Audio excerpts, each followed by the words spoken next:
کیا اعتکاف بیٹھنے کے لیے مسجد ضروری ہے یا اعتکاف کے لیے نئے شہر بھی آباد ہو سکتے ہیں؟ کیا اعتکاف کے لیے مسجد ضروری ہے یا اعتکاف کسی کوٹھی میں اور کسی گھر میں بھی ہو سکتا ہے؟ میرے بھائی، اللہ تبارک و تعالیٰ نے فرمایا قرآن پاک میں وَلَا تُبَاشِرُوهُنَّ وَأَنْتُمْ عَاكِفُونَ فِي الْمَسَاجِدِ کہ اپنی بیگمات سے ہم بستری نہ کرو، اپنی بیگمات سے مباشرت نہ کرو اس وقت جب کہ تم مسجدوں میں اعتکاف بیٹھے ہوئے ہو۔ اللہ نے یہ نہیں کہا کہ اعتکاف کی حالت میں مباشرت نہ کرو، کہا مسجدوں میں جب اعتکاف کر رہے ہو تب مباشرت نہ کرو۔ اس کا مطلب یہ ہے کہ اعتکاف مسجد میں ہوتا ہے، گھر میں یا باہر صحرا میں یا جنگلات میں نہیں ہوتا۔ یہ پہلی دلیل میں نے دی ہے۔ دوسری دلیل یہ ہے کہ نبی صلی اللہ علیہ وسلم مسلسل اعتکاف بیٹھتے رہے۔ اگر مسجد کے علاوہ اعتکاف جائز ہوتا تو آپ ایک بار گھر میں بیٹھ جاتے تاکہ لوگوں کو معلوم ہو جاتا کہ مسجد کے علاوہ بھی اعتکاف جائز ہے۔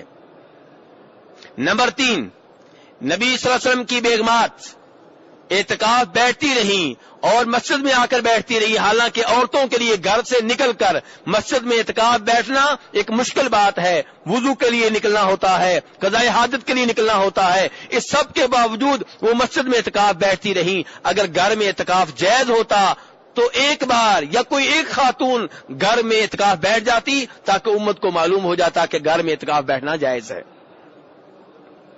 نمبر 4، ام المؤمنین عائشہ رضی اللہ عنہ فرماتی ہیں، بخاری شریف کی حدیث ہے کہ نبی صلی اللہ علیہ وسلم کی بیگمات میں سے ایک بیگم ایسی بھی تھی جسے استحاضہ کا خون آتا تھا۔ کون سا خون آتا تھا میرے بھائیو؟ بولے ذرا، لفظ آپ کے ذہن میں بیٹھے۔ استحاضہ کا خون، استحاضہ کا خون کون سا ہوتا ہے؟ حیض والا نہیں، یہ حیض سے مختلف ہوتا ہے۔ حیض وہ خون ہے، وہ پلید خون ہے حیض، جس کی موجودگی میں عورت نماز نہیں پڑھ سکتی، جس کی موجودگی میں عورت روزے نہیں رکھ سکتی، جس کی موجودگی میں عورت اپنے خاوند سے تعلقات قائم نہیں کر سکتی۔ اور حیض کا خون عورت کے جوان ہونے کی علامت ہے، عورت کے تندرست ہونے کی علامت ہے، اس بات کی علامت ہے کہ عورت ابھی بچے پیدا کر سکتی ہے۔ لیکن استحاضہ کا خون یہ حیض سے ہٹ کر ہوتا ہے، یہ ایک بیماری ہوتی ہے، ایک رگ ہے جو پھٹ جاتی ہے، اور استحاضہ کا خون عام خون سے ملتا جلتا ہوتا ہے، اس سے وہ بدبو نہیں آتی جو حیض کے خون سے آتی ہے، اور یہ عام خون سے اس کا رنگ بھی ملتا ہے، اور اس کی موجودگی میں عورت نماز بھی پڑھے گی، روزے بھی رکھے گی، خاوند سے تعلقات بھی قائم کر سکتی ہے، اعتکاف بھی بیٹھ سکتی ہے۔ تو استحاضہ کا خون اس عورت کو آتا تھا اور وہ اس خون کی موجودگی میں مسجد نبوی میں اعتکاف بیٹھا کرتی تھی۔ ام المؤمنین عائشہ رضی اللہ عنہ فرماتی ہیں، ہم اس کے نیچے کوئی ٹرے وغیرہ کوئی برتن رکھ دیا کرتے تھے، اس کا خون اس برتن میں گرتا رہتا تھا اور وہ نماز پڑھتی رہتی تھی۔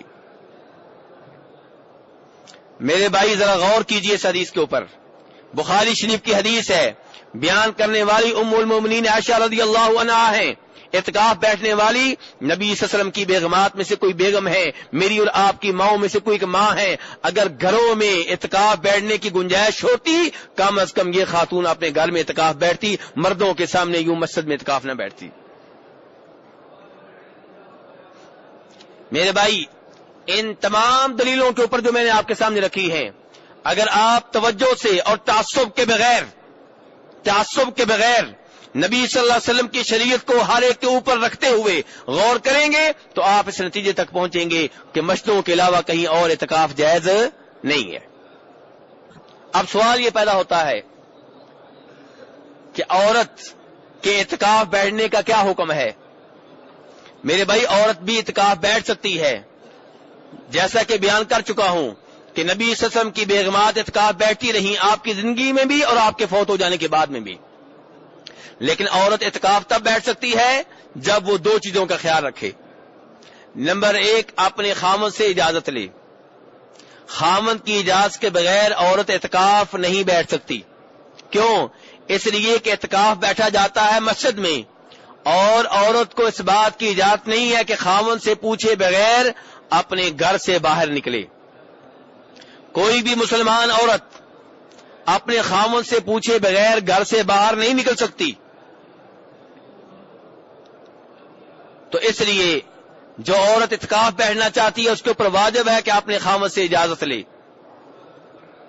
اب یہاں پہ سوال یہ پیدا ہوتا ہے کہ اگر خاوند نے اجازت دے دی، یہ خاتون اعتکاف بیٹھ گئی، اب اگر خاوند واپس بلائے اعتکاف ختم کرے تو کیا اس بات کی اجازت ہے؟ میرے بھائی، عورت کے اعتکاف کی طرف دیکھا جائے گا.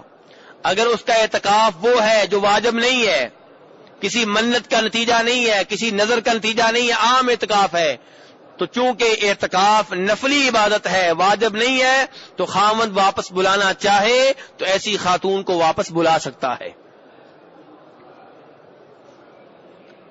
اور اگر نہ بلائے تو بہتر ہے، نہ بلائے تو یہی بہتر ہے، یہی افضل ہے، آپ اس کو عبادت کرنے دے.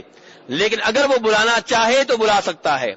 اور اگر خاتون کا اعتکاف واجب ہے، اس نے منت مانی تھی میں 10 دن اعتکاف بیٹھوں گی، تو پھر ایسی خاتون کو اعتکاف سے نکالنے کی اجازت نہیں ہے، کیونکہ خاوند سے پوچھ کر اعتکاف بیٹھی ہے اور اس کا اعتکاف واجب ہے. خاوند کو چاہیے کہ اس کے اعتکاف کا خیال رکھے اور اس کا اعتکاف ختم کروانے کی کوشش نہ کرے. دوسری وہ چیز میرے بھائی جس کا ہونا ضروری ہے عورت کے اعتکاف کے لیے، وہ کیا ہے کہ فتنے کا خوف نہ ہو. پہلی شرط کیا تھی میرے بھائیو؟ خاوند سے اجازت لے. اور دوسری شرط کیا ہے کہ کسی قسم کے فتنے کا خوف نہ ہو، یعنی کہ اس کے اعتکاف بیٹھنے کی وجہ سے نہ مرد فتنے میں مبتلا ہو، نہ خود وہ کسی فتنے میں مبتلا ہو. اگر مسجد ایسی ہے جس میں بندوبست نہیں کیا گیا، بے پردگی ہے، فتنہ ہے، عورت بے پردہ رہتی ہے، خوشبو لگاتی ہے، تو پھر ایسی عورت کو اعتکاف بیٹھنے سے روک دیا جائے گا اور اس کو مسجد میں پھر اعتکاف بیٹھنے کی اجازت نہیں ہے. وہ اپنے گھر میں رہے اور گھر میں رہ کے جو اللہ کی عبادت کر سکتی ہے کرے.